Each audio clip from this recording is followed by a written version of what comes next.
From what I've seen, especially with the recent landing of Curiosity on Mars, there's just amazing technology now. The fact that we on Earth can be steering and commanding a machine on Mars so far away is truly amazing.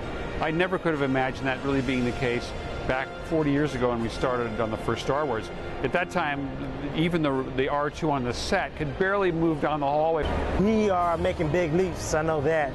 Just the fact that we landed on Mars is mind-boggling. Next thing you know, we're going to be putting people on Mars. And with R2-D2 going to Mars, I'm pretty sure he could probably do a lot better of a survey than Curiosity, but that's like light years away.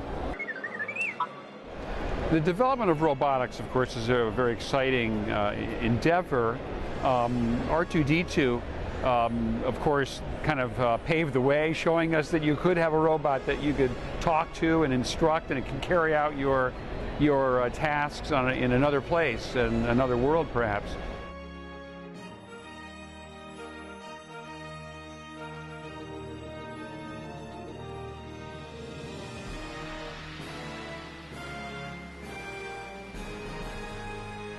Mars has wind, and of course it has little tornado-like, dust clouds moving about.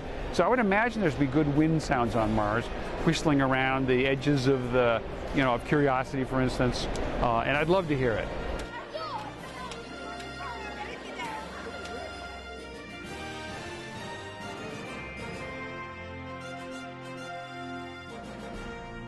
Indoor, definitely, because it's the forest planet. It would be a nice habitat. Maybe Tatooine, because then you could have like a beach, resort out there. You could probably do that. I'd probably stay away from Mustafar, because when people go to Mustafar, they end up losing limbs and getting burnt. So might want to avoid that planet. I love Endor, but Naboo's beautiful too. I mean, the waterfalls. I mean, it was filmed in one of my favorite countries, so I love it. But I think I'd say Endor, just because there's so many different species there of the Ewoks and the Wookiees, and it's really pretty. So I would like to see it up close and personal. That would be beautiful. I'd have to send it to Dagobah. What a challenge! Swamp, mud, all kinds of junk everywhere. So yeah, it'd be fun. I would love to know something about Alderaan.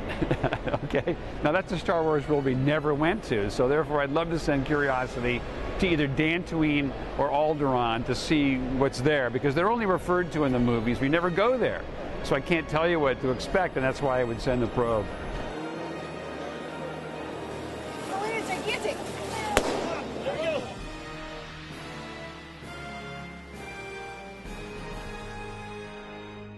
I think good science fiction motivates good science.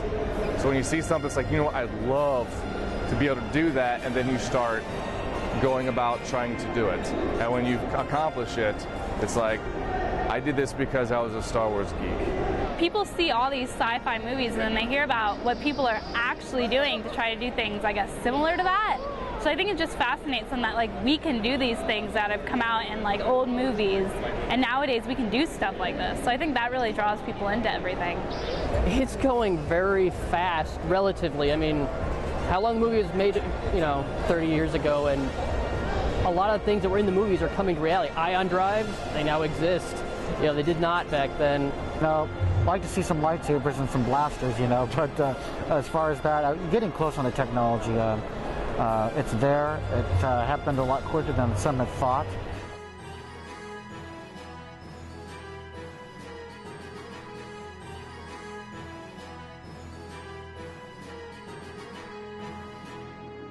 Han Solo has the courage, but he's kind of reckless. So maybe Han. I'm partial. I think the best astronaut would be the stormtroopers, because they're trained so much. They can do practically anything, so I think that they would definitely pick up NASA space training the fastest and the easiest. And they look really good in a spacesuit. Definitely Darth Vader. He's already equipped to breathe in space. He needs nothing else. He's ready to go. Definitely Darth Vader. Probably Jaina Solo.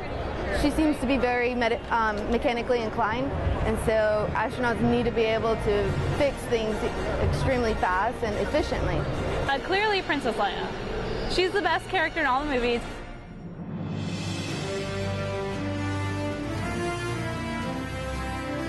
Every step we seem to take gets us a little bit closer, and that's one of the things I found interesting about the Curiosity rover. It feels like we're finally getting out there back into space and getting closer to that dream of being able to explore our galaxy. Every time NASA takes another step out, I feel like that was the reason why I fell in love with Star Wars, was because I wanted to know what was out there. And now y'all are finding out what's on Mars. It's like, well, that kind of reminds me of this planet in the Star Wars universe. I think it's because it's a big unknown. We really probably don't know a percentage of what's going on in the universe. It's just huge and it's endless. So it's a never-ending story.